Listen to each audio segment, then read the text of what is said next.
Mana bu Ka'bani nimasi 30 yil avvalgi Ka'ba bo'lishi. 30 yil avval esa وهنا برضو اللي هي يسحب فيها الثوب وتثبيت ثوب الكعبة المشرفة، وفي هنا القطعة هذه اللي عند العسكري السكيورتي موجودة عند الحجر الأسود.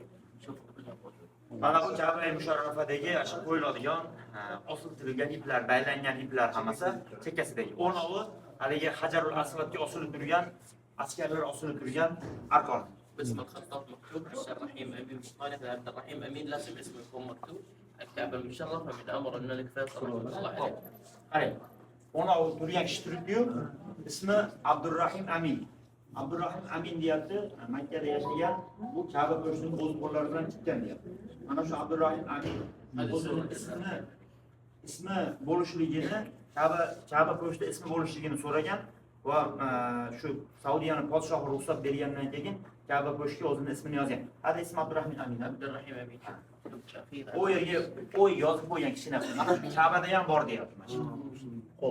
حتى هو توفي من سنين طويلة، أكثر من 20 سنة، لكن حتى هذا قطعة 48 إن شاء الله السنة القادمة نفسه مكتوب اسم الخطاط عبد الرحيم أمين.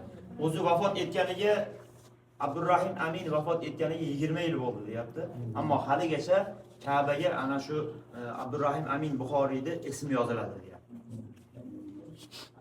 تمام.